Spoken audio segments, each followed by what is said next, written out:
په امدې حدیث باندې امام ابو حنیفه رحمه الله د امام اوزاعي رحمه الله سره مناظره کړې وه.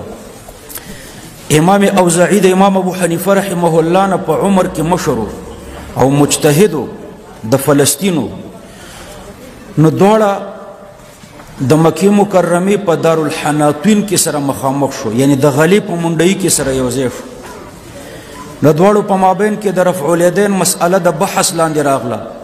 امام اوزاعي امام ابو حنیفه رحمه الله ته وفرمیل چې ما بالکم وفي روایة ما بالکم یا اهل العراق لا ترفعون ایدیکم فی الصلاة عند الرکوع وعند الرفع منه.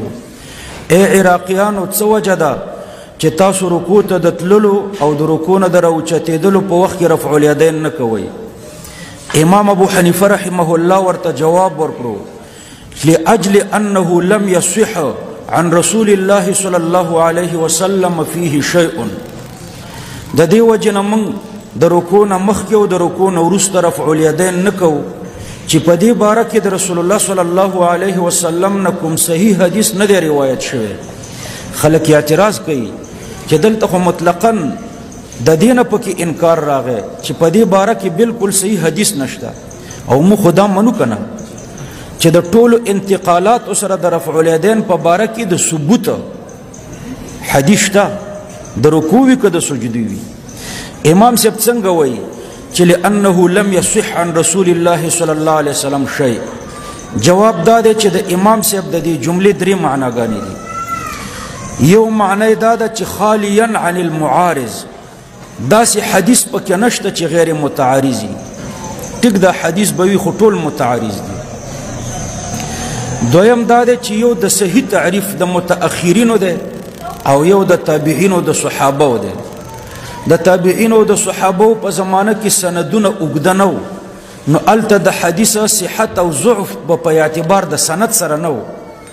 وروسته سندونه اوږده شوه، نو خلکو د صحیح تعریف دا جوړ کړو چې صحیح حدیث دی ته وایي چې راویان به عادلانی، کامل الضبط به، سند به متصلی، او د شذوذ او د علت نه به خالی وي. دی د صحیح ذاتی تعریف وکړو، نو خو ګوره راویان به عادلانی، کامل الضبط به راویان، نو راویان به پکې وي. او د صحابو په زمانه کې خو عن ابي هريره قال قال رسول الله صلی الله علیه وسلم ډایرکټ خبره و، راویان پکې ډیر نه و. نو هلته به په اعتبار د سند صحیح حدیث دغه تعریف نه و دا کوم چې موږ بیانو، بلکې د صحیح تعریف دا و چې کوم حدیث به معمول به للصحابه، صحابه به ورباندې عمل کړی، نو دې حدیث ته به صحیح ویلی.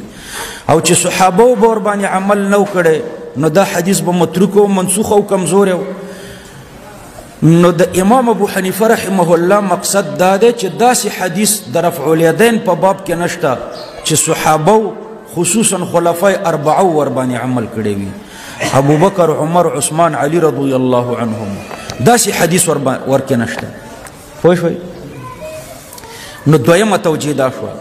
او درېمه توجیه دا ده، یو توجیه خو دا شوه چې لم يصح عن رسول الله صلی الله علیه وسلم فيه شیء خالیا عن المعارض، چې د معارض نه خالی وي، داسې صحیح حدیث نشته.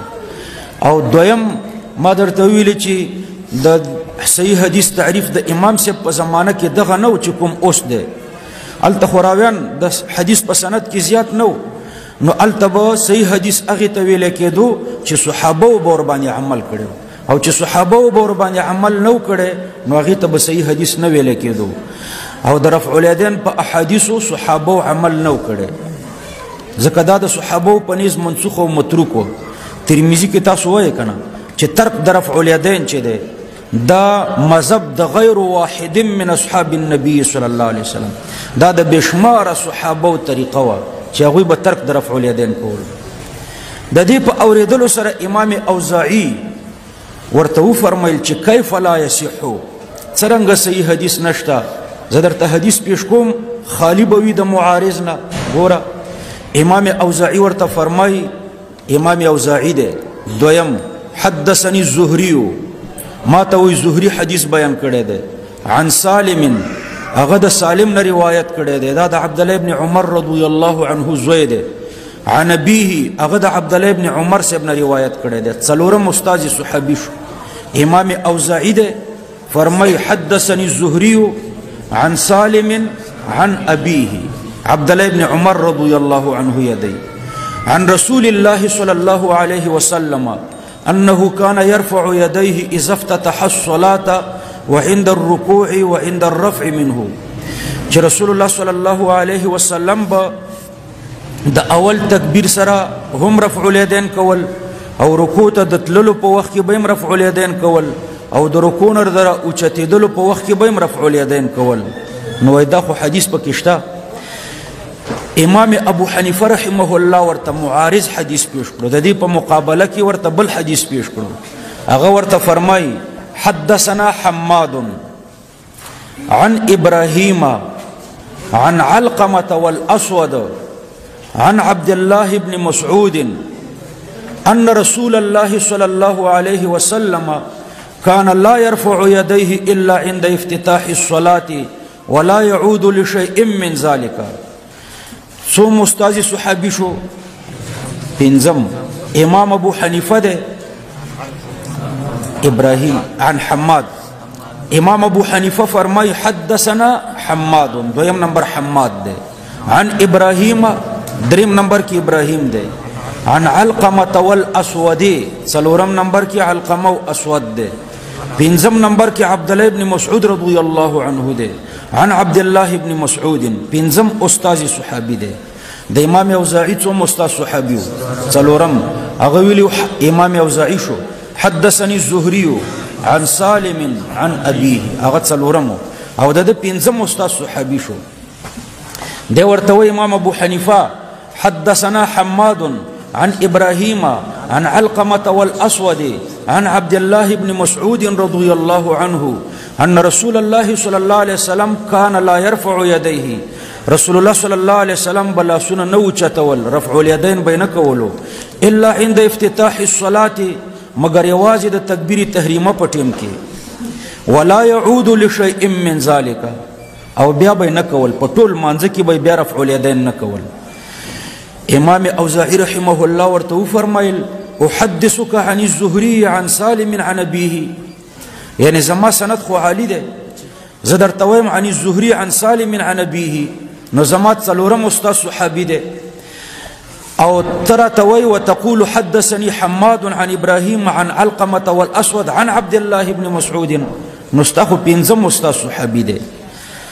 نو پنځم ځکه ستا په حدیث کې صحابي راځي او زما په حدیث کې په څلورم ځکه صحابي راځي نو زما سند عالی ده. سند عالی دي ته وایي چې واسطي پکې کمی وي تر رسول الله صلی الله علیه وسلم پورې. نو وایي زما سند عالی ده لدی وجنه زما حدیث ته ترجیح ده. امام ابو حنیفه ورته فرمایي چې په علو د اسناد باندې ترجیح نه ترجیح په فقه الروات باندې ترجیح په علو د اسناد نه ترجیح په چاوي په فقه الروات. ورته وایي كان حماد افقه من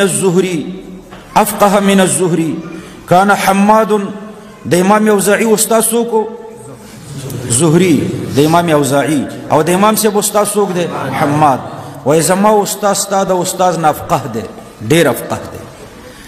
دویم و ابراهیم افقه من سالم زما شیخ و شیخ چې ابراهیم ده ابراهیم نخعی دا استاد شیخ و شیخ نه چې سالم ده رضی الله عنهم ددن زیات افقه ده. وعلقمة ليس بدون ابن عمر في الفقه زما شیخ و شیخ و شیخ شیخ و شیخ شیخ دریم نمبر کې ابراهیم څومره څه شی راځي علقمه. نو علقمه چې ده وليس بدون ابن عمر في الفقه وان كان لابن عمر صحبة وله فضل اگر چې د عبد الله ابن عمر د صحابیت فضیلت زیات ده او فقاهت هم ډیر ده خو علقمه ترنه په فقه کې کم نه ده. نو دا په فقه کې یو برابر شو. وعبد الله هو عبد الله او عبد الله ابن مسعود سیب ته خود څوک په فقاهت کې نشي رسیدلی. نو مطلب دا چې زما حدیث چې ده دا مسلسل بالفقهاء ده او ستا حدیث مسلسل بالمحدثین ده. ستا د حدیث په سند کې صرف محدثین دي او زما د حدیث په سند کې فقها هم دي محدثین هم دي. نو ترجیح بفقه الروات ده په علو د اسناد نه ده. نو چې کله امام اوزاعی د امام ابو حنیفه رحمه الله دا جواب واوریدلو نو امام اوزاعی چپ پاتې شو، جواب ورنکړو. المبسوط للسرخسی 14 نمبر صفحه او فتح القدیر 219 نمبر صفحه او جامع المسانید اول جلد 352 نمبر صفحه الباب الخامس الفصل الثالث. د دې لاندې دا واقعه لیکلې ده. د دې نه وروسته بیا امام سرخسی او الشیخ ابن الهمام دا دواړه لوی محدثین دي او فقهام دي، دوی دا مناظره را نقل کړې ده او د دې مناظرې نه وروسته بیا امام ابو حنیفه رحمه الله چې دا مناظره ګټلې ده نو د دې وجه بیان کړې ده. فرمایلی دي چې ان ابا حنیفه ترجح روایته بفقه الروات كما رجح الاوزاعي بعلو الاسناد وهو المذهب المنصور عندنا لأن الترجيح بفقه الرواة لا بعلو الإسناد.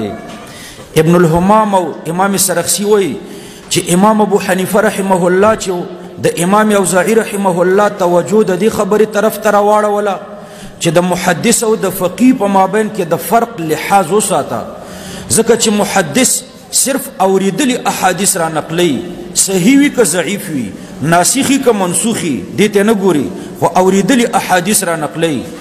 او د دې په خلاف فقيه چې دی صرف هغه احادیث را اخلي په کوم باندې چې د خیر القرون د صحابو د تابعینو د تبع تابعینو عمل وي.